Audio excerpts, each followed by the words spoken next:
All right, welcome back. Hopefully, you've actually watched the first of this series. This is going to be the second one, sorry. We're going to cover a little bit more on valuation here. In many ways, I'm actually going to step back in this particular lesson and just kind of talk about the math of present value. If you've mastered present value, hopefully this is a nice refresh, review. If not, obviously, slow down, really, in many ways. You might even want to kind of pause my slides. Hopefully, I'm not making a really weird face and work out the actual math yourself. I'm not going to be asking you to give the mathematical answers, but definitely check this, make sure it's clear. In many ways, I would argue, while present value is an essential topic of valuation itself, because we have to discount everything back to today, I really think the best way I can describe it when I teach it in a variety of classes is it's a life skill, though. So if you've mastered it, awesome. And if not, spending a few hours to understand present value is absolutely worth it. And in terms of the money it will save you in personal finance, it's absolutely do it. It's worth it. Please do it. Please spend time on that. So many decisions in personal finance, independent of ever valuing a company, are going to be incumbent on our ability to understand present value. So I would strongly recommend it. This is not a deep dive into present value. I do have those materials, but I want to just kind of quickly review it, math of present value, so we can apply some of the stuff directly to valuation. So here's a simple way of thinking about valuation: is value of an arrangement is the present value of its future cash flows, which over time is cash inflows, revenues for companies, offset by outflows, expenses. I want to be clear here. My whole entire discussion here is about valuing a company, which is really where revenues and expenses are what we mean when we're saying inflows and outflows.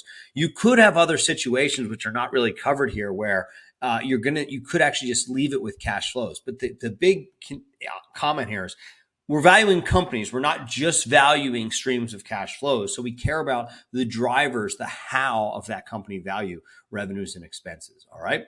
So let me jump into this. What do we have here? Here's my really simple way of laying it out. If you have contractual payments, like say you actually had cash flows that were set up in a contract, what would they be worth today? Well, this is a classic approach to present value. Nothing new here at all. And hopefully you've seen this before. Well, on my top line, I could say the value, if I had 5 contractual payments, the value today is worth those 5 payments, but each one discounted back. So 5 payments once a year, I discount them all back at today's value. Second one is like a perpetuity or indefinite payments. And if you have that, you can actually collapse the mathematical process. You could add together an endless amount of items, of payouts each year if you really wanted to, and you could realize it's going to be approximating the same thing. But mathematically, a perpetuity collapses in that if you have a single payout that's consistently paid over time, a perpetuity or an indefinite payments would be equal to that payout divided by the discount rate that you're using to determine the present value.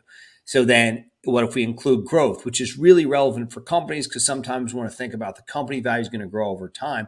Well, if we would have the same approach, except that you alter your equation simply to say 1 plus the expected growth rate in the numerator, and then the denominator actually gets smaller. The discount rate R minus the growth rate G. So obviously, if you have, or maybe not obviously, I apologize for saying that. If you have no growth, it's going to be an amount, but it's going to be higher if you're factoring in growth. That's true for any kind of payout as I have here. It's also true for companies themselves. So here's what I did in this slide. I just took that exact approach and I put some numbers in. And as I was saying, if this is new to you, please pause, right? Please pause and just make sure that you can replicate this. I just recommend throwing it into Excel or something like that for a little bit. Can you match my numbers here in different ways? So, and then obviously I kind of left off the decimal places, so you get it close enough. But if I had 100, let me talk through these, make sure you can get these, match them yourself. If I had a $100 payment that comes 5 years at the end of each year, I would be equal to $379 today. Again, recovering something if you've covered present value, but it's not $500 because even though I receive $500 in cash, I'm not receiving them all today. $500 in cash in the form of a payment of $100 once a year for the next 5 years is not worth $500 today with a discount rate of 10%. It's only worth $379. And $379 being the present value of that stream of $100 for the next 5 years. What about indefinite payments? Same kind of thing here. If I had $100 indefinitely, I mean like literally forever, I'm just mathematically, I'm not saying I'm giving you that, and you had a discount rate of 10%, it would actually say that's exactly equal to 1,000.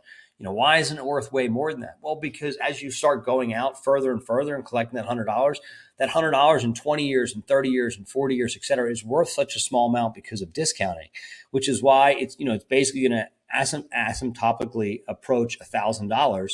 And not be, I mean, it's so big, it's 10 times the payout, but it's not like a massive amount because those future $100 payments are discounted back many periods and their value gets smaller and smaller and smaller. So each incremental one only adds a tiny bit.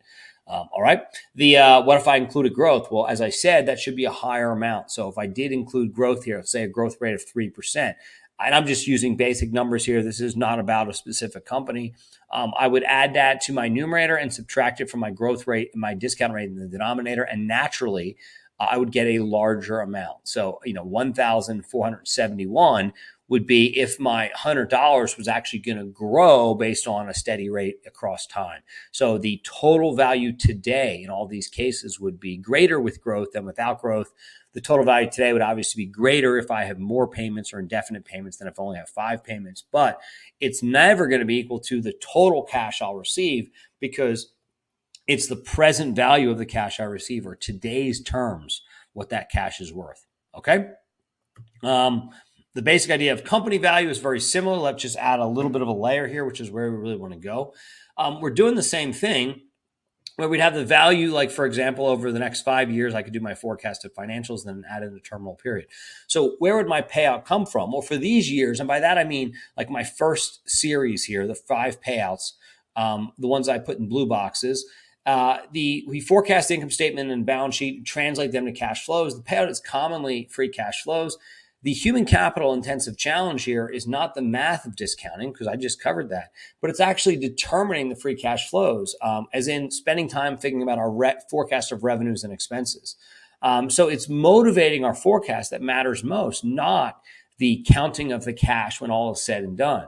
So that would be like we'd forecast for the next 5 years and the value would be equal to that. This last piece, the part I put on the second column on the right or in the green boxes, I would say that commonly in valuation, we kind of forecast for a certain period, and it's not always 5 years. I just did that here for simplicity. And then after that, we say, look, we expect the company to continue, but like we don't have any more specific predictions. So we can actually collapse the whole process into a perpetuity. And in valuation, we usually call that a terminal value, and I'll cover it a little bit more later. But it's basically saying that when they have that, it's the value at that point in time, and we have to discount that perpetuity back to today. So what would my company value be here? I'd actually be like adding up those two middle rows of boxes, which is the payout for the next 5 years plus the expected long run payout as the company stays in business indefinitely, which I'm going to collapse down to a perpetuity. All right. And I just threw some numbers in here. This is not representing a real company or any kind of investment advice, of course. But I'm basically, and actually want to be clear here, I showed that like my cash flows, my free cash flows for my revenues and expenses actually vary over time. So I go from 100 to 97, 119, 123, 125. I'm just intentionally showing a little bit of variation here. So they're not steady, but that's okay. I can still discount them all back to today, get those amounts, and then add to that the present value of the perpetuity at the end. So that would be 125 growing at 3%. I'm sticking with my same discount rates and growth rates, et cetera. So the challenge here is not, again, coming up with numbers. Well, I could easily come up with random ones as I did here. It's not also the discounting. This is traditional present value, an essential life skill, but one that once you get, hopefully it sticks with you forever. It is the challenge here, the human capital intensive part of valuation is what was our reason for motivating our revenue and expense forecast, not just the process of discounting them back to today. So we'll obviously show this more in practice and kind of work on it a little bit, but I wanted to give a real quick example at the beginning. Right? Terminal value calculations. One thing just to note here in terms of the math, it doesn't start today. It actually starts in a future year. It must be discounted back to today to get the present value. So the terminal value is kind of the value at that point in time. But as I did here, because the terminal period starts in 5 years, I actually have to discount it back. If the steady state of the terminal value began in 5 years from the current year, I actually have to take the terminal value, which is itself a payout, and discount that back 5 periods. to figure out what's the value of the terminal, even though the terminal value, I'm going to say that again, even though the terminal value begins in 5 years, I still need to figure out what's the value of the terminal value today, which means I need to discount it back 5 periods or 5 years. All right, that's it for present value.